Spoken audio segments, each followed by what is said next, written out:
weird. Reverend Slick. He's a reverend. He's a reverend. So please give Matt as much respect as you've given me. Thank you so much for listening. Again, if you want to go to my website, go to SeanTheBaptist.com. I'd love to interact with you guys. Thank you. You know what though? All right, can you guys hear me all right? You can jump up there if you need the elevation. Well, I walk around. Okay. Look, All right. for real, my last name really is Slick. You can look me up on the web. Matt Slick is my name. I got a large website. Is that better? Can you hear me okay? I've never done this before. I have a radio show. I write books. I answer questions. What I do is I teach the truth. I can argue with you about God's existence using transcendental arguments, cosmological, alternate theories, all kinds of stuff.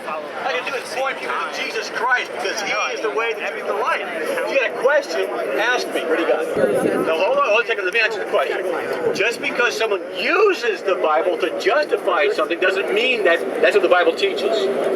Or you, anybody, if you don't believe in Christ and trust in Him, you are going to go to hell. That's what Jesus said. It's not me, Reverend Slick. It's what Jesus said. Let me ask you this question. Let me try something here. You guys, how many believe there is a God? How many believe there is no God? Okay, I'm going to work with the majority. There is no God. So how do you know? Easy. How do you explain our existence? Well, easy, I know. Wait for a second. Well, answer. Look, God either exists or He does not exist. That's it. He either exists or He does not exist. There's no other options. Dr. Stephen Hawking has already debunked this. The universe did not spontaneously come into existence, but we do see, even on a subatomic particle level, Have you ever studied quantum physics? That aren't caused by anything else. Have you ever studied quantum physics? I have. And you know what they say? If you say you understand quantum physics, then you don't understand quantum physics. How many of you got some serious questions? Come on.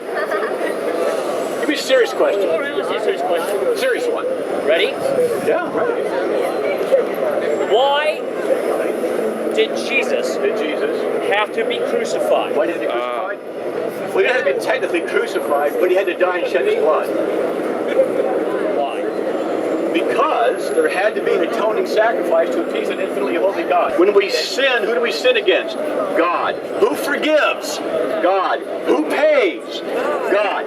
You can either trust in the payment that God, Jesus Christ, God in flesh made on your behalf on the cross, or you can pay for it yourself. Let me tell you something. June 19th, 1976, I was driving my 1976 SS Camaro in Southern California, LA County, Whittier, and Turnbull Canyon.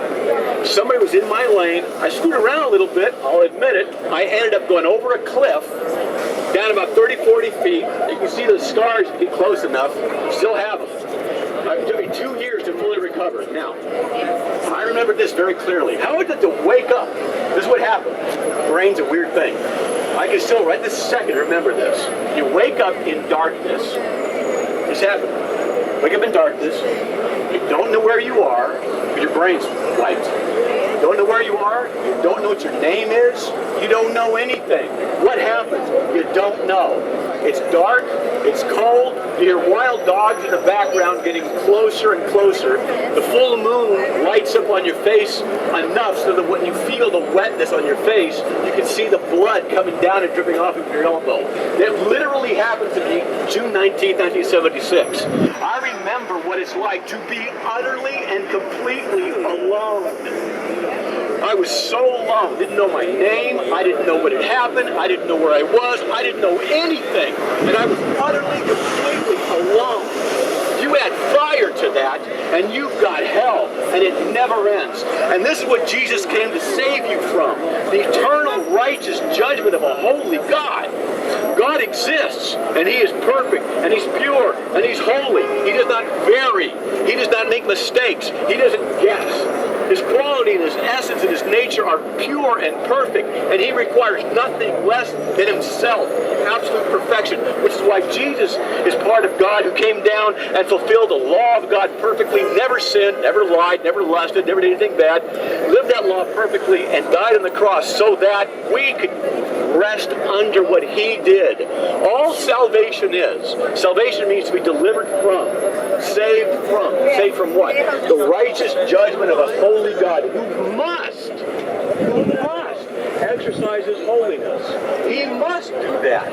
If he did not exercise his holiness, he would not be holy. And if you have violated him, you violated his sinful law, you've broken his laws and you've sinned, then he is obligated in his holiness and his righteousness to pass judgment on you. But he's also loving. He became the one who paid for that lamb. He became one of us so that you could receive his righteousness and trust in him, and it's applied to you. Philippians 3:9 talks about this. This is what Christianity is. You got to count the cost. You don't just try Jesus and see if it works, because that's not what it's about. It's costly, it's difficult, it hurts, but it's good. It's worth it. Because I'll tell you something, eternity is a long time to be wrong.